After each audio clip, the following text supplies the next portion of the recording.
O Brasil parou em junho de 2013, você lembra?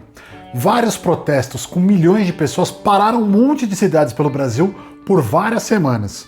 Até hoje, os jornalistas, os sociólogos e os cientistas políticos analisam esses protestos para tentar entender se eles têm a ver com o que o Brasil passa hoje em dia. Ainda vai levar um tempo para entender o que aconteceu naquela época. Foi impressionante e assustador. E mesmo depois de 10 anos, ainda não dá para dizer exatamente o impacto que eles tiveram, né, Diogo? Sim, Edu, mas a gente vai tentar contar o que aconteceu mesmo assim. Mas antes, não esquece de se inscrever aqui no nosso canal para receber explicações sobre temas importantes para a sua vida e para o Brasil também, né? Diogo, como começaram os protestos de 2013? Tudo começou no dia 6 de junho de 2013 com um protesto do movimento Passe Livre. O MPL, como ele é conhecido, estava protestando contra o aumento no preço da passagem do transporte público em São Paulo, que tinha passado a custar R$ 3,20, um aumento de 20 centavos. Então foi esse movimento que começou tudo? Olha, o movimento Passe Livre já fazia protestos antes. Aliás, sempre que tinha aumento no preço do transporte em várias capitais do Brasil, tava lá o MPL protestando. Esse protesto de 6 de junho não era exatamente uma novidade, então. E também não era novidade o fato de que a Polícia Militar de São Paulo reprimiu a manifestação de uma maneira bem violenta. Não foi diferente naquele dia 6 de junho. Quer dizer que depois desse dia os protestos gigantes começaram? Não, Edu, aquelas manifestações enormes que aconteceram em várias cidades do país começaram em 17 de junho, alguns dias depois. Mas os protestos do MPL em São Paulo começaram a crescer depois do dia 6, até que veio o dia 14 de junho, uma sexta-feira. Nesse dia os protestos estavam bem maiores, e a polícia foi especialmente violenta e chegou até a dar um tiro de bala de borracha no rosto da Giuliana Valone, que é repórter da Folha e estava cobrindo a manifestação em São Paulo. Acho que dá pra gente dizer que a grande violência do dia 14 ajudou a fazer com que os protestos do dia 17, que era essa segunda-feira, crescessem e crescessem muito. Mas calma, né? A manifestação começou em São Paulo e depois se tornou nacional, né? Mas no Brasil todo, as pessoas estavam protestando contra o aumento das passagens de São Paulo? Então, é aqui que a coisa começa a ficar confusa. Uma coisa que os sociólogos, os jornalistas e os cientistas sociais perceberam foi que a partir do dia 17, as demandas dos manifestantes começaram a ficar mais gerais. Começou a aparecer uma insatisfação geral com a economia, com a política e com a maneira pela qual o país estava sendo conduzido pelos políticos. Como assim, Diogo? O que as pessoas pediam? O que elas queriam? Acho que dá pra gente dizer que uma parte dos manifestantes estava incomodado com os gastos que estavam sendo feitos para receber a Copa do Mundo, que aconteceu em 2014, e a Olimpíada do Rio, que foi em 2016. E estavam comparando esses gastos com a situação da educação, da saúde e dos serviços públicos em geral. Dá para interpretar a coisa toda assim, ó. Já tinha muita gente incomodada com várias questões aqui no Brasil. Os protestos do movimento Passe Livre acabaram servindo de gatilho, de começo para uma insatisfação geral que virou depois um movimento enorme e nacional. Tá, mas quem estava no controle de tudo isso? A direita? A esquerda? Essa é uma das coisas malucas desses protestos. Não dá para saber muito bem quem comandou. A gente sabe com certeza que as manifestações do começo de junho foram sim chamadas pelo MPL.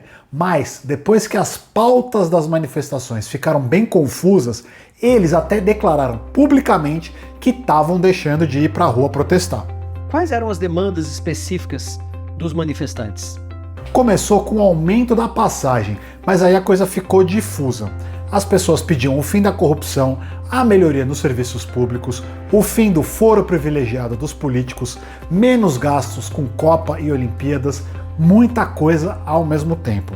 Uma das frases que a gente mais via nos cartazes e nos gritos era: não é só pelos 20 centavos.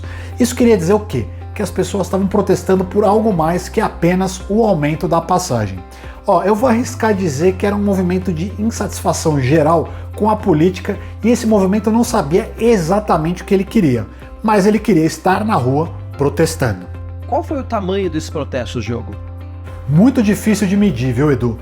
Mas no dia 20 de junho, 1 milhão de pessoas saíram às ruas em 388 cidades do Brasil. Muita gente foi pra rua, e isso é um fato. Nas capitais como São Paulo, Rio, Porto Alegre, Belo Horizonte e outras, tudo parava. A cidade inteira parava para protestar. E esses protestos tiveram algum resultado?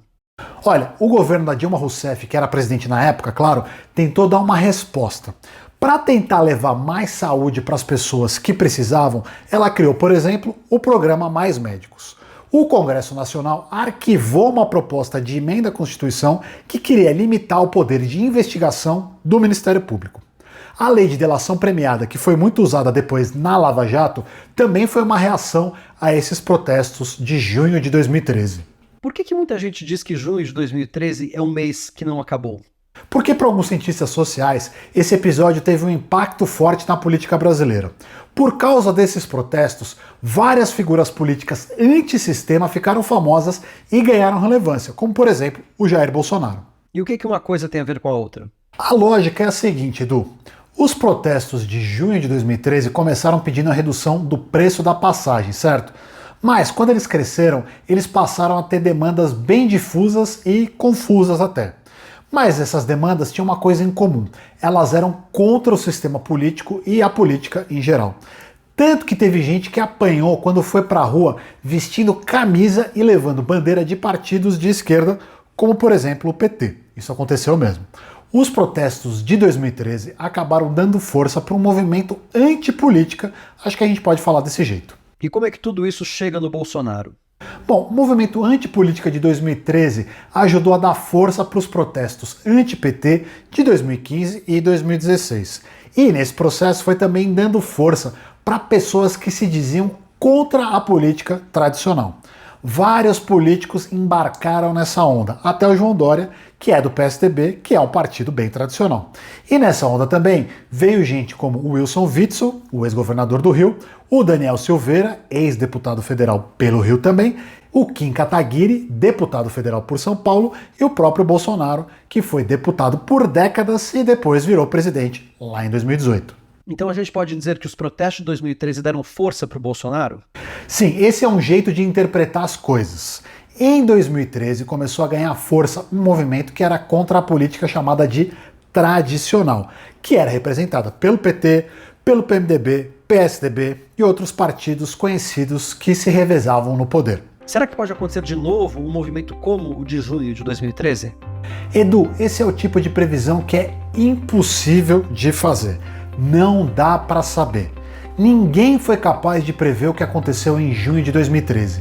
Nem a direita, nem a esquerda, nem os cientistas sociais, os jornalistas, ninguém. Mas esse, com certeza, é um dos momentos mais interessantes e mais confusos da história recente do Brasil.